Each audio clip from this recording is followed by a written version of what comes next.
Behintzalabaien herriko udal hauteskundetako bozketatara aurkezten gara, herriarengatik taldea, eta, hor, bost lagunek osatzen dugu taldea, ni neu, Jon Telletxea, Alejandro Saldias, Jesus Bertiz, Martin Mindegia eta Juan Gamio. Talde hortan aurkezten garenak gara batzuk kanpon lanen ari garenak, beste batzuk jubilatuk, eta beste Juan bera azken aldi honetan lan berri baten hasi den horre herrian, bere sagar eta mintegi horietan, ekologiko aldetik sagar basakin eta lanen ari dena. Ez dakit, herrian beti norbait ere egon behar du udalean, eta herri txiki horietan gero eta zailago da talde bat osatzea edo jendia bilatzea hor lanen ariko dena edo hor egoteko orduan. Aurreko legealdin hor izan ginen, eta berriz ere beste legealdi bat jarraitzea pentsatu dugu. Gure proposamenak edo legealdiko programa ez du holako gauza berezirik. Lehendik dakarzkigun proiektuk edo asmok aurrera eraman, baditugu hor mendilan eta lan batzuk, gero beste etxe bizitza bat ere nahi ginuke erabilpen anitzetako edo holako erabilpen baterako egin, eta hola, gehien bat holako lan edo proiektuak bai. Etxe bizitza hutsak bai, arazo handi bat eta beste aldetik gure herri txiki horietan utziak edo abandonatutako etxe desentere badago, eta bai, alde batetik itxuski ematen du herrian ere, baina ez dakit, zaila da, oso zaila, jabik berak ere igual ez dituzte saldu nahi, eta orduan ez dakit, gero alokairun edo jendea bizitzeko nahiko lukenik ere, hainbesteko eskaerik ere ez dago, eta bai, arazo bat ere bada bai.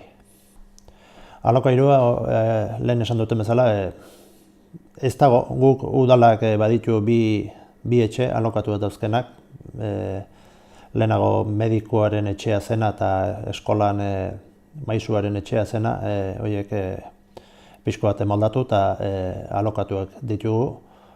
Eta bai, hor tokatu da, betiak daudela edo okupatu daudela, baina ez da hainbesteko eskaerarik ere edo hori nabaritzen gure ingurun behin hori.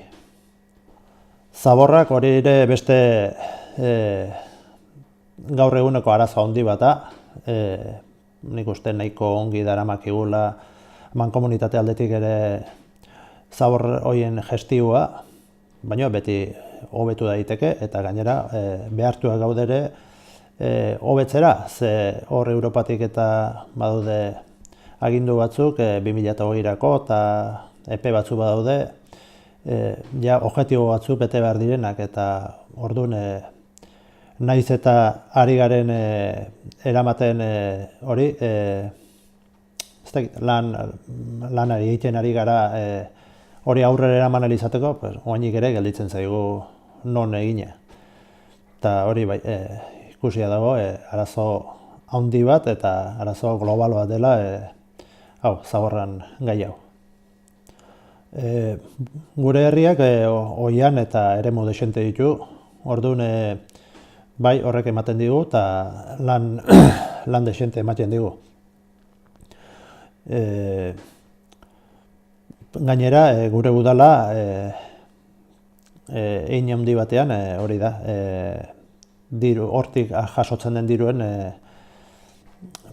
hori gara, beharra izaten dugu, eta hor Nafar gobernutik eta guardakin eta gestio bat eramaten da, alden hobekina mendi horiek kudeatzeko, eta hori bai garrantzitsua da guretzat ere, gai horiek ongi eramatea, ze hortik du diru sarrerarik garrantzitsuenetako bat gure udala bai. Aurrekontua, gure udalak aurreko urte horietan izan du 300.000 euro edo olako kopuru bat. Eta, orain ja gehiago ere izanen dugu, gastu gehiago ere baditugu. Aiztien aipatu dudan bezala, baditugu oian eta mendilanetako proiektu batzuk, gero etxe bizitza hori ere hor daukegu.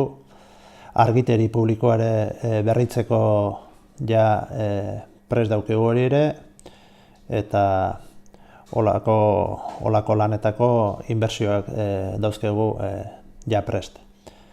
Eta, aurrez ere, egin izan ditugu eskoletako eta gehun edifizio publikotako teilatuk eta berriztatu eta berogailuk eta beti mantenimentuko lanak eta herriaren ondarea konserbatzeko bai.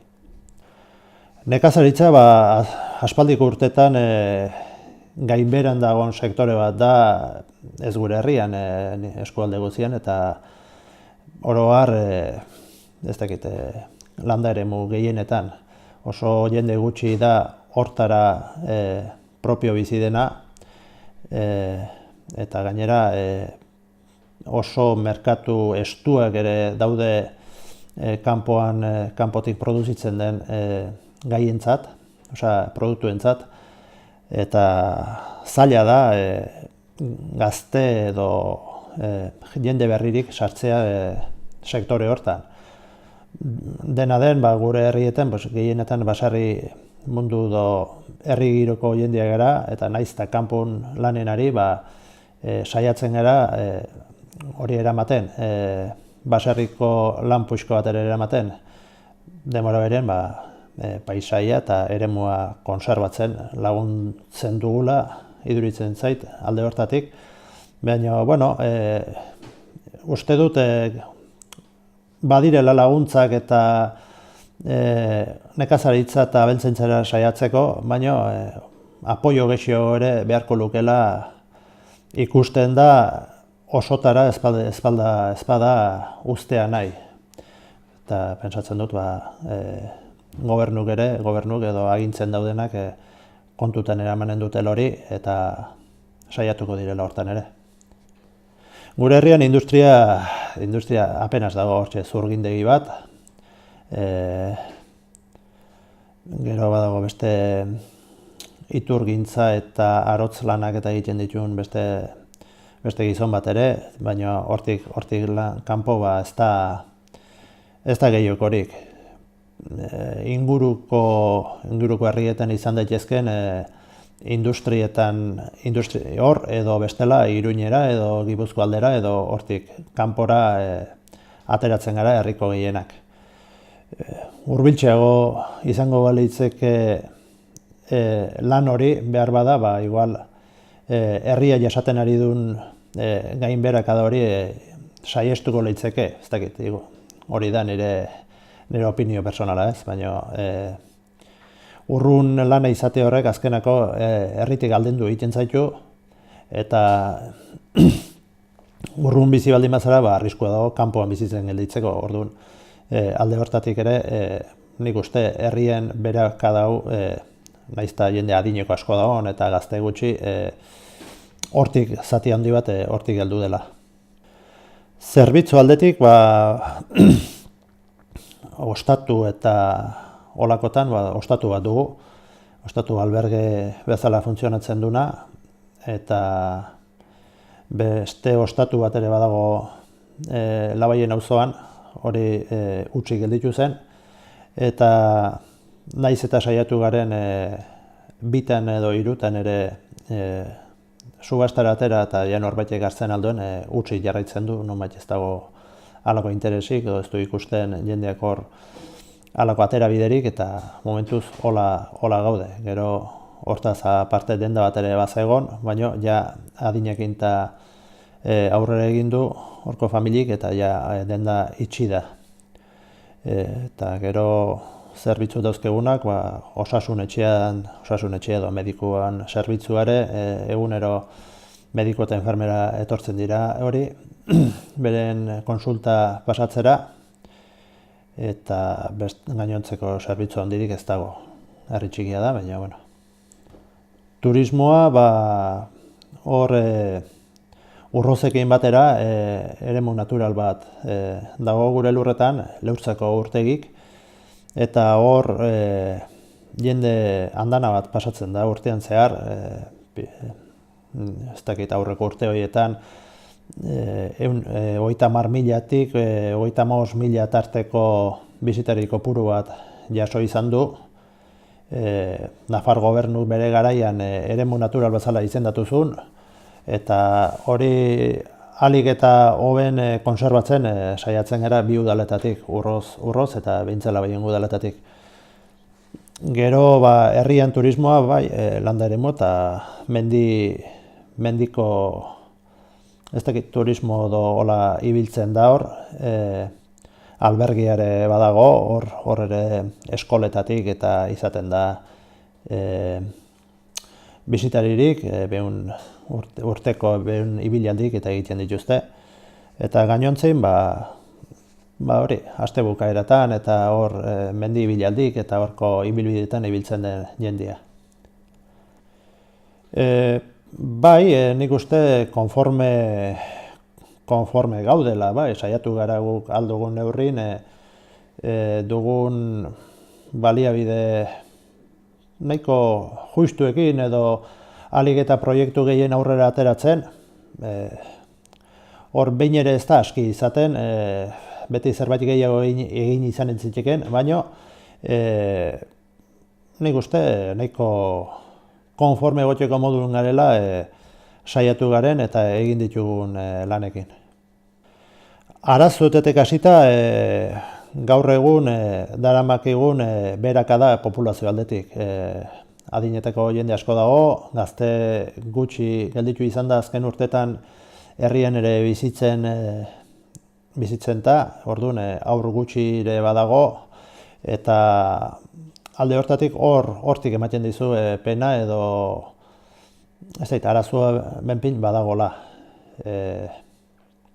Zaila da, lehen aipatu dudan bezala, bertan bizitzia lanik ez badago oso hurbil edo bertan, ze kanpora ateratzea horrek arriskua du kanpoan bizitzen gelditzeko, hainbeste bidean eta hainbeste ibili beharrean. Orduan, ez dakit alde hortatik hori arazoetako bat. Eta beste galdera nola zen? Konponbidea nik uste ez dakit gu herri txiki garen aldetik behar bada ez dugu ez almenik, ez modurik gauza asko egin ahal izateko. Saiatzen algera, baina nik uste hau elkarlan bat gehiago dela eskualde bezala edo saiatzeko gure eskualden beste alternatiba batzuk edo beste lanpostu batzuk edo gertutasuna ematen duena herrian bertan bizitzen segitu ahal izateko. Orduan, ez dakit, nahiko mugatuak gara, hori bai, elkarrekin lana egiteko eta denen artean eskualde aurrera ateratzeko prest gaude, hori bai. Herrian potentzialak, paisai aldetik eta ditugun baliabide naturalak hor daude, ez dakit, eta denbora berien ere, horiek baliabide natural horiek ere, diru sarrera bat ere badira udalentzat. Hor nik uste hori izan daiteken potentzial bat, eta behar bada, igual gauza askotan ere, ez da esplotatu edo ez da lan egin izanen, baina aldugun neurri bine saiatzen gara hori eramaten. Eta ahuleziak, ez dakit, hor nik egin bat hor gure ingurun ikusten dituten herriak, gurea bezala Saldia, Seratzun, Ezkurra, ez dakit, pixko bat apartatu xuk edo gaudelako, daukegun arazo larria despopulazioekin. Hor oso herri txikiak ari gara gelditzen, biztanlez, eta ez dakit, hor nik uste hor dagola gabezia edo kezka edo ez dakit, nola esan. Gobernantza, ez dakit, nik uste orain arte segitu izan dugun bezala gure baliabideak alden neurrin aprobetxatuz, zerbitzu, ez dakit, arruntak edo horiek eman ahal izateko eta bizi modu bat eraman ahal izateko herrian, ez dakit, hor azkeneko herrian gastu desente dago, argiteria direla, ur hornidura direla, bideetako mantenimentu direla, gauza hor bertan zauden arte ez duzu igual hainbeste kontutan hartzen zenbat lan eta zenbat kostu eskatzen duen zerbitzu horiek eman ahal izateko. Eta, bueno, ahal dugun neurrin, nahiz eta herri txikia izan, saiatzen gara hori ahalik eta hobekin ematen. Herritarrak eta udalen arteko lotura, gai batzuk izaten dira, hor batzarrek eta deitzen direnak eta solasten direnak, edo udalak gai korapilatsu edo nahiko serio ikusten baldin badu, galde egiten du, batzarre baten hori, jendeak ze opinio dauken eta horren arabera ere jokatzen du udalak, hori informazio hori jasota gero.